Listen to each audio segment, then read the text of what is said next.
Hello. Before we get to the latest episode of Think Inclusive, I want to tell you about another show I think you'll enjoy. My name is Greta Harrison, and I'm the host of Born Fabulous. It's a podcast that celebrates accomplished young adults with disabilities who are breaking stereotypes, increasing awareness, and raising expectations. You can find it wherever you listen to podcasts.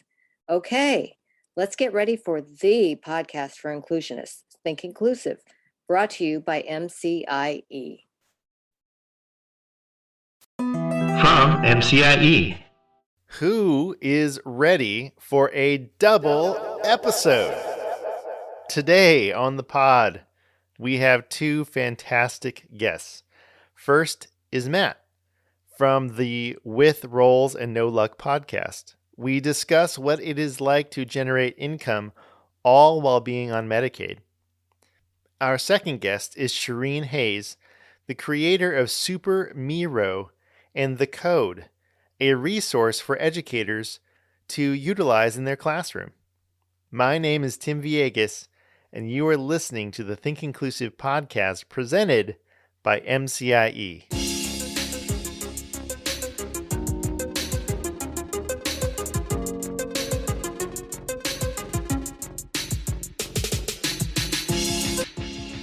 This podcast exists to build bridges between families, educators, and disability rights advocates to create a shared understanding of inclusive education and what inclusion looks like in the real world. To find out more about who we are and what we do, check us out at thinkinclusive.us or on the socials, Facebook, Instagram, or Twitter. A couple of quick announcements before we get into our interviews. First, join Dan and Samuel Habib for a virtual screening of their current film project, My Disability Roadmap, on Thursday, May 26th at 3 p.m. Eastern Time. Following the film, we are holding a Q&A session with Dan and Samuel, facilitated by me. Then, MCIE will announce the start of a new audio documentary project, which will feature interviews with changemakers from inclusive schools around the United States and families of children with complex support and communication needs on their journey to inclusion. Register at tiny.one/mydisabilityroadmap. Second, for everyone in the metro Atlanta area, Think Inclusive will be holding our first ever in-person meetup at Independent Grounds in Kennesaw, Georgia at 11 a.m. Eastern, Wednesday, June 15th. If you are an advocate for authentic inclusive education or want to be, join us to discuss what inclusive schools are doing to support each and every learner and what to do to start an inclusion conversation with your school or district. Our meeting will be informal, and you are highly encouraged to purchase drinks and treats from the Independent Grounds Cafe before, during, and after the event. Please feel free to drop by anytime between 11 a.m. and 1 p.m. on Wednesday, June 15th. I am so glad you're here. Thanks for listening, subscribing, and rating us on Apple Podcasts or Spotify. And now, our interview with Matt from With Rolls and No Luck and Shirene Hayes directly afterward. Today on the podcast, we have Matt. Yo. Who is insert bio here. Yeah. I'm a man of many hats. So excellent. Well, let's get right to it, Matt. Why don't you just introduce yourself Sure. to our audience of educators? Sure. So I'm Matt. My last name will be redacted for reasons that will be explained a little bit later. I also go by the internet alias Samurai Fooks, and I am a disability advocate in my real life with my full legal name. I am a podcaster. I am a graduate of Wake Forest University. And I should probably mention I am a man with a disability. I have cerebral palsy, to be specific, for those who are curious. And I like to think that I'm kind of a poster child for the effectiveness of inclusive education, but you'd have to ask other people to confirm that one way or the other. We had a short chat before you coming on, and you told me a little bit about that. So why don't you tell our audience, how did you get your start with disability rights? So it was basically an organic thing. I've always been a very outspoken individual. The initials of both my first and middle name are M. So my parents used to say that the MM stood for motor mouth because I never stopped talking. And honestly, being a person with a disability, anybody with a disability who listens to this will probably understand this. If you have the ability to communicate verbally and you need assistance from people for things, then you basically just verbalize things like literally for survival reasons pretty much as early as you can. And so it's a very natural thing to just voice your opinion, voice, what you think is important, voice what you need, etc. And it really just started it started in earnest probably when I was in like late middle school, maybe, when a teacher made a group for students with disabilities to help educate other students in the school about what life with a disability is like and try to, reduce some of the stigma and all that kind of thing. And it was off to the races from there, and I've literally never stopped doing it. I turned 35 a little over a week ago, and so happy birthday. Thank you. And so I've been doing this nonstop for over half my life at this point, basically. So yeah, I don't know if that answers the question thoroughly enough or not, but I'd say that's great. So let me ask you a question about that experience, that first experience. Sure. Because, some people or some educators want to educate people on disabilities by like simulating them or, show or like have experiences that that show what it's like for people to have a disability. Right. What was it like for you to be able to share, about you? Well, I appreciate you asking that. And honestly, this is something that we'll get into a little bit later with what I believe we're planning on discussing. But I don't have a problem with like simulated experiences like that. I do think that they have some value to people for sure.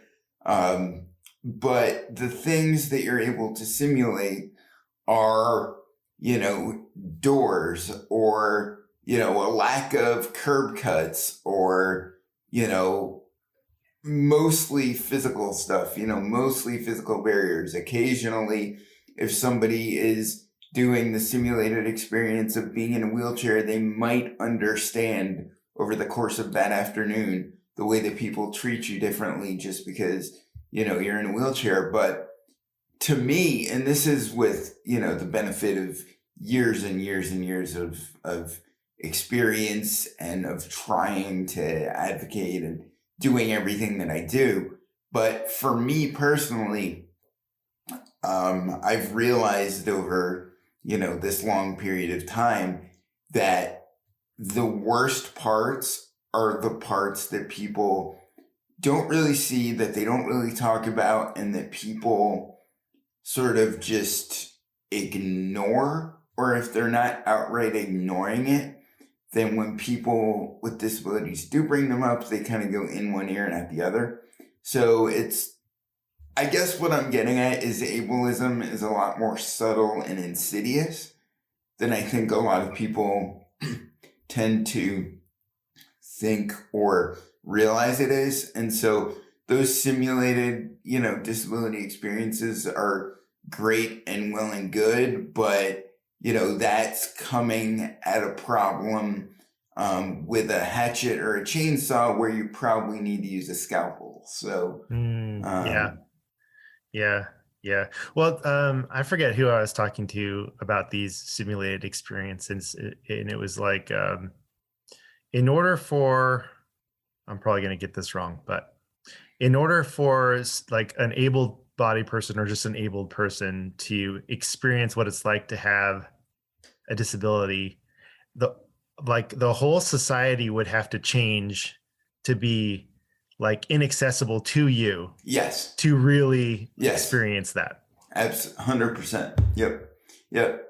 There are so many things that are so ingrained in our society that are the absolute opposite of accessibility, that it is literally impossible. And I do mean literally impossible. The closest thing that I can think of is, what a lot of people of color go through on a regular basis, or even, people on the LGBT spectrum. Like, nothing but love and respect for all those people. I feel like we're, all in the struggle together, not to get off the plot too much. But the point is that, that's the level of a lot of the, ableism that goes on. And I think a lot of people sort of soothe themselves and say, well, Willowbrook isn't open anymore, and we have the ADA, so go us. You know what I mean? And it's like, okay, like, it's better that stuff is true and that stuff doesn't suck, but there's a lot of stuff that does. So, like, can we, hold off on giving people medals here? Because there's a lot going on that's very, very bad. But anyway. Yeah, you're right. We don't want to lose the plot here. You're right. Yeah. So the big reason why we wanted you on is to talk about employment, right, and like disability benefits. So this is not a topic that we normally talk about on Think Inclusive, just because we're mostly focused on school. But I think that understanding the process of, people with disabilities graduate from high school, and then they get a job. And sometimes it's really hard to get a job, or sometimes you get a job and you don't get paid, even minimum wage. So what are some really important things for non-disabled people to understand about employment for people with disabilities? Yeah. So this is why the tangent that I just went on wasn't entirely me losing the plot. I would say that the biggest thing that able-bodied people don't realize is a barrier is everything related to employment. I make money as an independent contractor. I graduated from Wake Forest University. I have a lot of experience in my field. I have worked very, very hard to build the resume, to get where I am, to, try to build myself up such that I could be a, air quotes, professional who, has the typical life trajectory that a lot of other people have, right? And I will say that when I make money as an independent contractor, I tend to make pretty good money. Here's the problem. Here's the thing that I really want people to understand. If you are a person with a disability who needs Medicaid benefits, and if you're a person in a wheelchair, I would say there's about probably a 98% chance, if not more than that, that having Medicaid benefits would be extremely beneficial to you, if not outright necessary, because there are certain things that only Medicaid covers. So personal care is the basic example for me. I need personal care, right? I need people who can lift me, who can, help change clothing, who can help with, certain activities of daily living, right? And private insurance, there is no private insurance in the United States that comes even close to covering any of that stuff because there's not enough profit margin in it. So then you find yourself in a situation where you need the Medicaid benefits because you need the Medicaid benefits in order to be able to fulfill the daily living activities to literally live your life.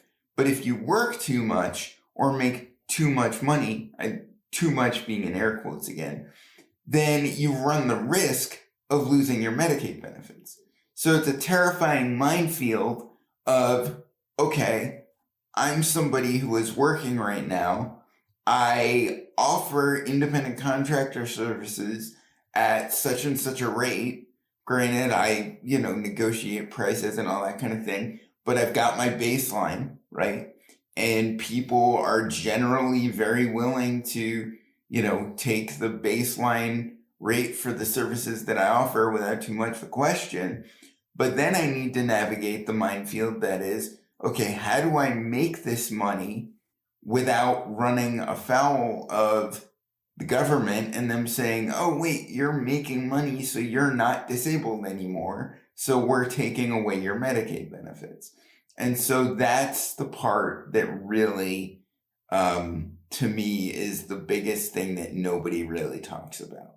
Do you have any thoughts about what Medicare for all would do with that? Like, if not that we're even close to anything like that, but right. Yeah, no, I think that's the closest thing we would possibly get to a magic bullet to this situation. I would see that as something akin to what the ADA was for physical barriers. I think Medicare for All or a similar program would be that for the financial and professional, barriers that currently exist for people with disabilities. I would probably weep with joy on the day when I legitimately just did not have to think about this stuff anymore. Like, I feel like, most of my job, and this is, my job, not the fun stuff. Most of my job is literally like talking in some form or another, right? Mm-hmm. And I just,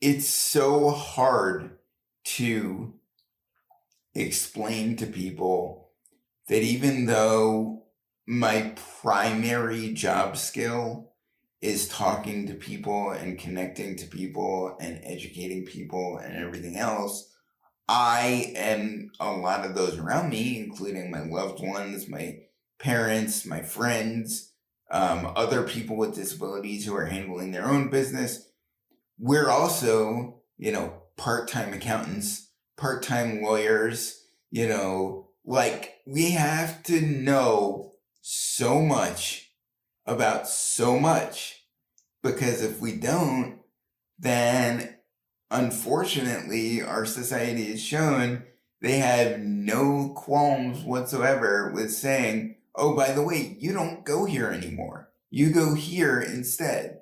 And that's kind of what our society defaults to. Now, granted, it's getting better because I don't want to be, an unabashed cynic on your podcast.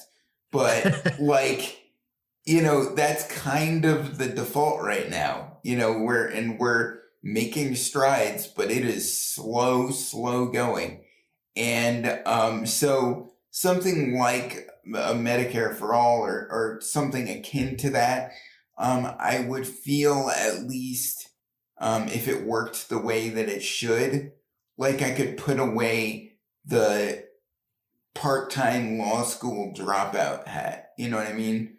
And it takes so much time and energy and emotional investment, and it just is not a good time. I'm sure I don't need to tell anybody, but you gotta do what you gotta do, and I'm trying to follow the rules. And in case anybody who is connected to the government is listening to this and figures out what my full legal name is, let me just state for the record unequivocally, I'm trying to follow the rules here. I want to play the game by the proper legal channels, okay? Not trying any funny business. It's not my fault it's so complicated that it feels like building a Rube Goldberg machine. I'm just trying to build the Rube Goldberg machine to make sure that my life doesn't get blown up. That's it. If you can make it simpler for me, I would be happy about that. So just putting that out there. Noted. Well, I want to make sure we get some time to talk about with rolls and no luck. Sure. And because you talked about at the beginning that you're a podcaster, right? And I know it's not directly related to your advocacy, but what started you on the path of becoming a podcaster? So, okay, this is actually, it's more connected to the disability advocacy stuff than you might think. I'll get to that. But it started because I also, again, also under the alias that I'm using today, I write for a Wake Forest sports blog, being a Wake Forest graduate. And I've been doing that for about a little over 10 years now, I want to say. And basically, the website that I write for is part of a family of blogs, right? And so we have a couple of mass mailing things, you know what I mean? And what happened was when the pandemic first started, obviously sports shut down for a while. And so Levi, one of my fellow castmates, he is our intrepid dungeon master for season 1. We'll get into what all that means for those who don't know in a bit. But Levi sent out an email and he was like, yo, I'm trying to figure out something to do with my time since sports are dead. Who would be down to start a Dungeons and Dragons podcast? And so why don't you explain a little bit in case somebody doesn't know about Dungeons and Dragons, how that works? Right. So what we do is what is referred to as an actual play podcast. So Dungeons and Dragons is a tabletop game, for those who don't know, which, means it's not like a video game. It's, there's rules and you have, dice rolls, and it's theater of the mind for a lot of people. So, some people use like actual like maps with like figurines and stuff like that. For some people, that's the way they like to do it.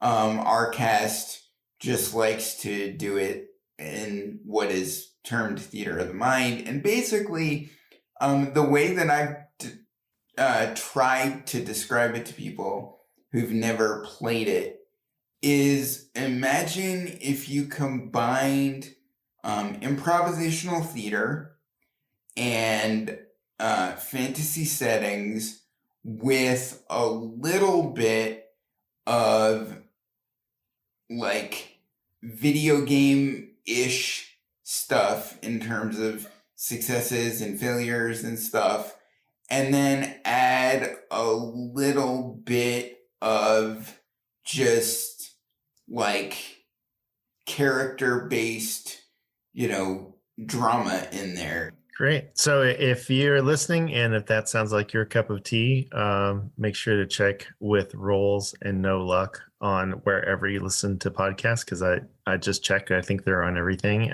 Yep. Or follow at No Luck Pod on Twitter. So there you go. Absolutely. There you go. And real quick, let me just say, because I told you that it's somehow connected to my disability advocacy, and I wanna real quick wrap a bow on it and explain why.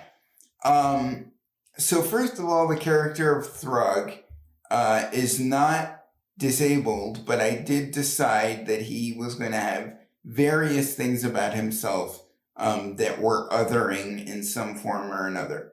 And part of that is because I decided I wanted to create a character who normalized certain, things that were a little bit different, right? Whether it's in the fantasy context or not, that's the kind of vibe that I wanted to do with the character. But the other reason why it's relevant to my advocacy is it helps keep me sane, and it's an escape from the constant hamster wheel of having to do all this stuff and do everything that I had been talking about for the last, 45 minutes or whatever. And so it makes me a better advocate because it re-energizes me. And it allows me to be somebody else for a while, which is also why I'm on the podcast today with a not super closely guarded alias, is because sometimes we get a little blue on the podcast. I should add, not necessarily for the kids, but we get a little blue, we get a little crazy, we let our hair down a little bit. And for me, that's just such an important thing because I almost never do that.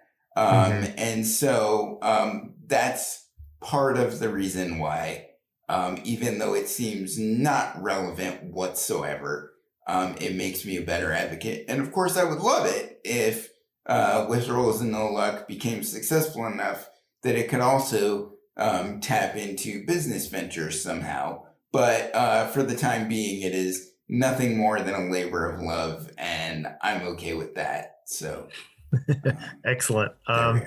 Well, Matt, it was great having you on the podcast. We appreciate your time. Great to be here. Thanks for having me.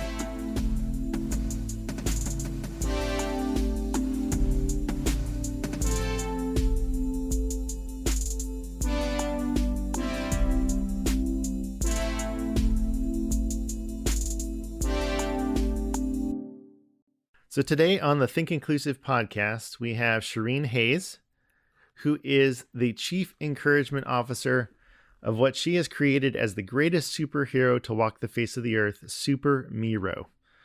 Shirene is an award-winning author, accomplished keynote speaker, serialpreneur, and world traveler. Her greatest accomplishment is being the mother of her 2 grown sons, who are the greatest humans she knows. Shirene believes in the power of one and lives the African proverb of each one, teach one. Shirene, welcome to the Think Inclusive podcast. Thank you so much, Tim. I'm so excited to be here. Well, to get us started, would you just introduce yourself to our audience of educators? Absolutely. Well, you pretty much put who I am in a nutshell.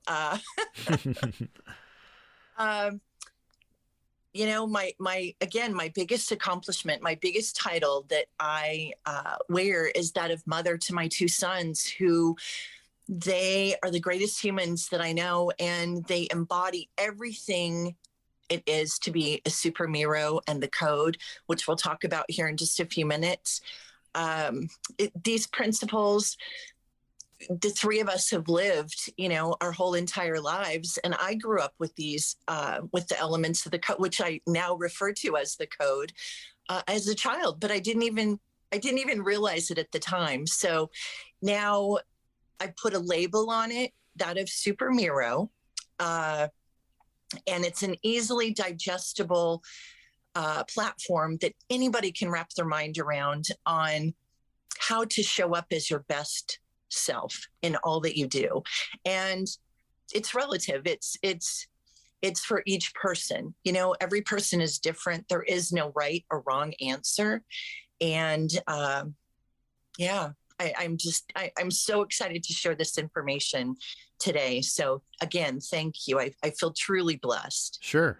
So tell us about your why in creating Super MEro. You said that this is something that you and your family have lived. So, where is this coming from, and why did you formalize it in a way that can be digested? I grew up in a home where I constantly heard, try, maybe, someday, the whole shoulda, woulda, coulda.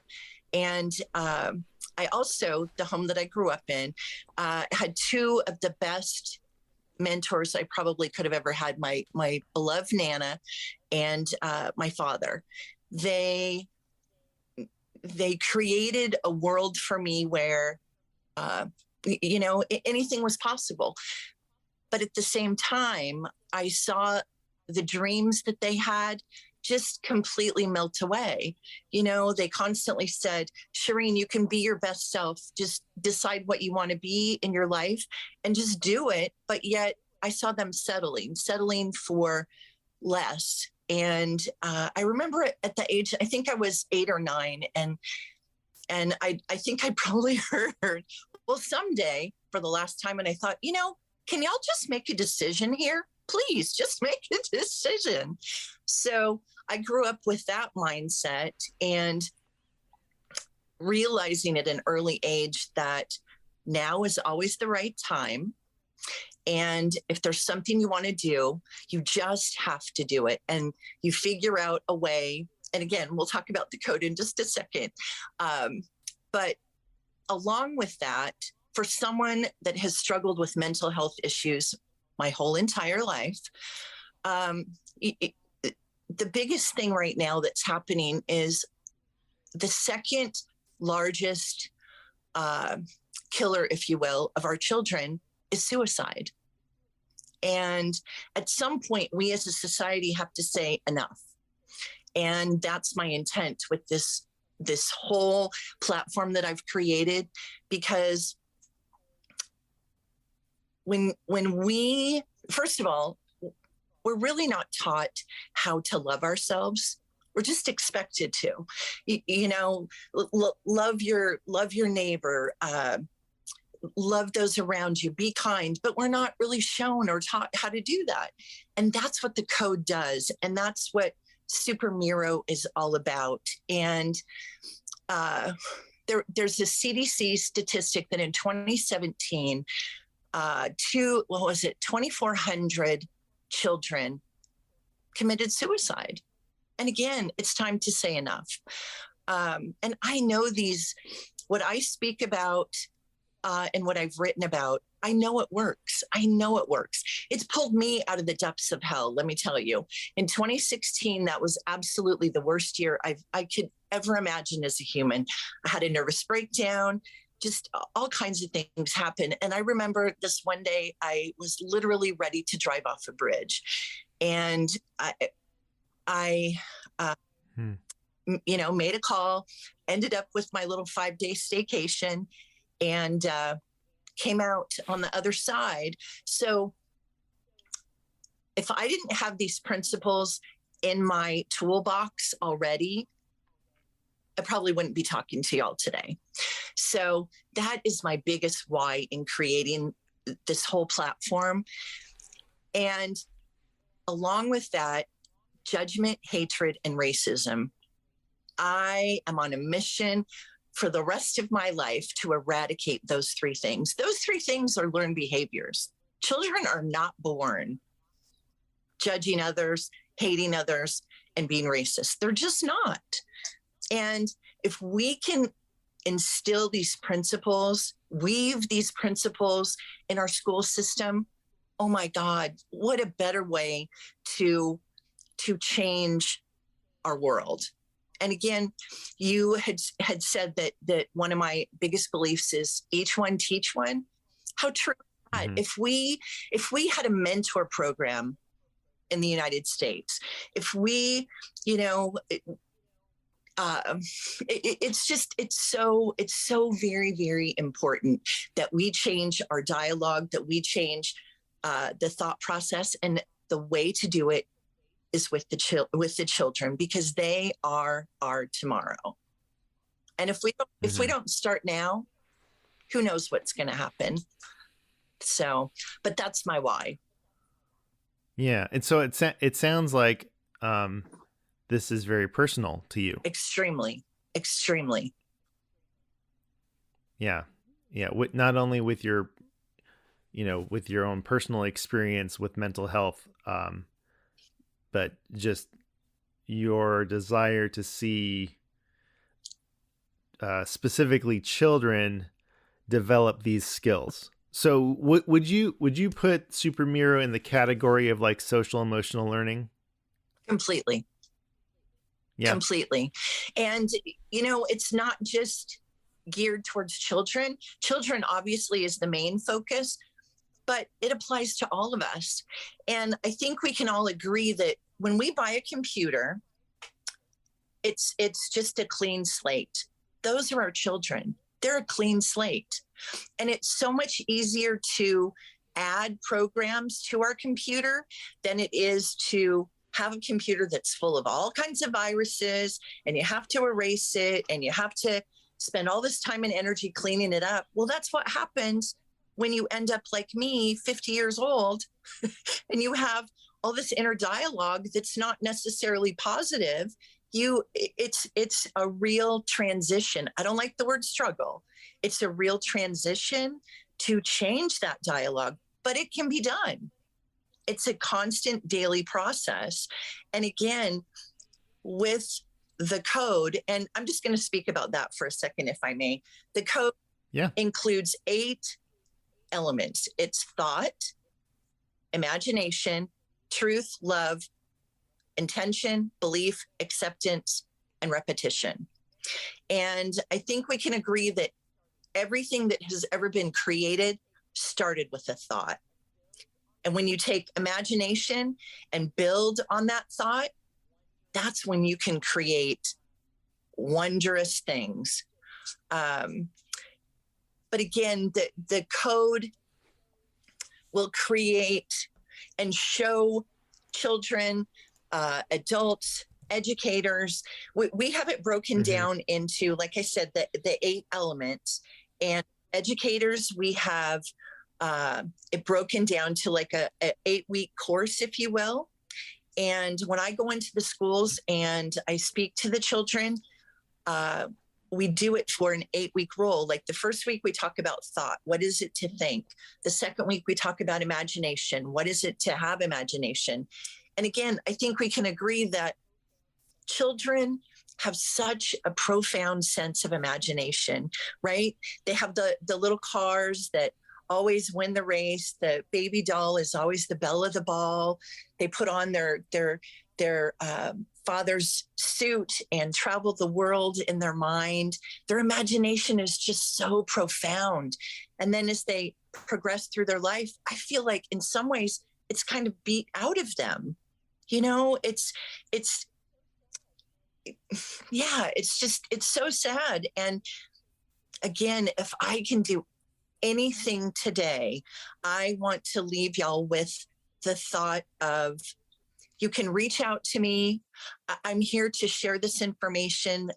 All right. And then on your website, you have a poster of the 8 of the code, right? Huh?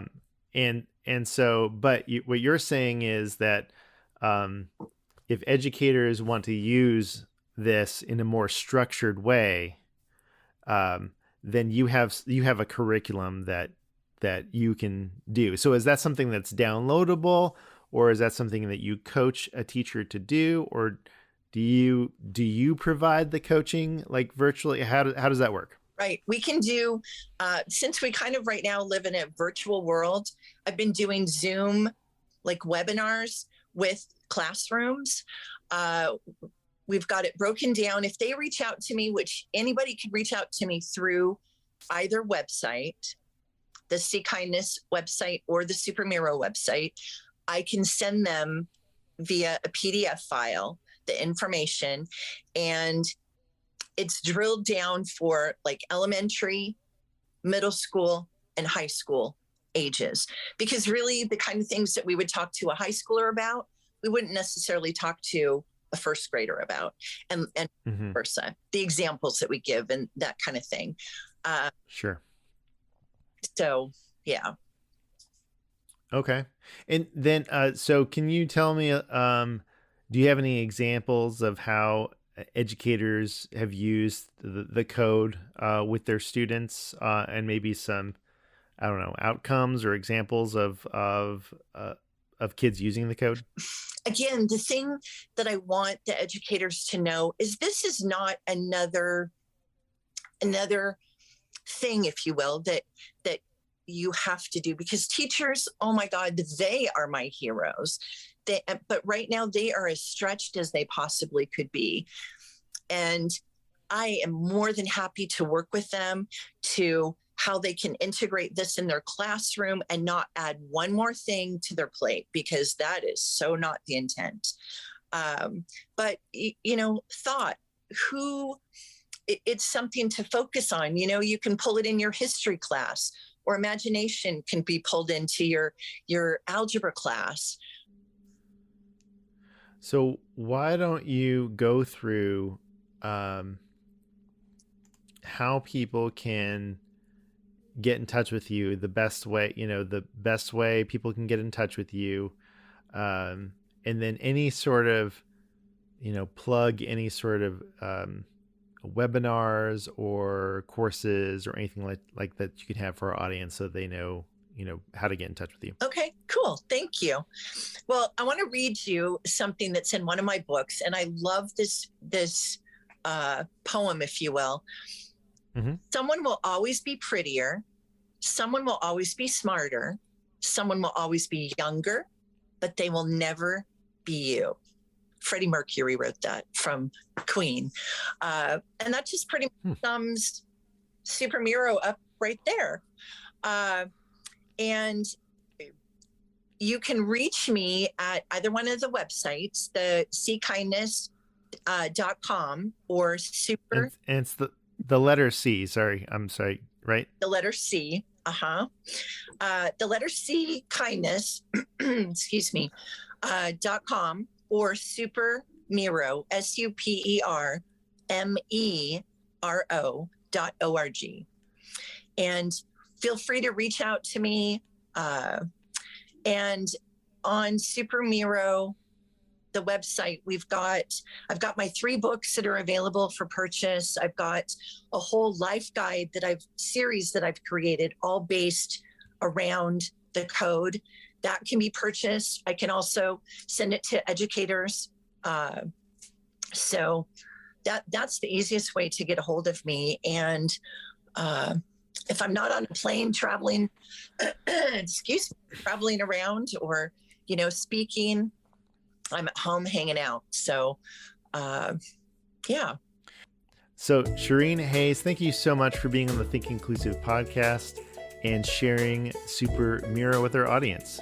Tim, thank you so very much. I'm so happy and grateful that I was able to share this information, and look forward to what Super MEro is going to create in the world. So get your capes ready. That will do it for this episode of the Think Inclusive podcast. Subscribe to the Think Inclusive podcast via Apple Podcasts, the Anchor app, Spotify, or wherever you listen to podcasts. Have a question or comment? Email us your feedback at podcast@thinkinclusive.us. We love to know that you're listening.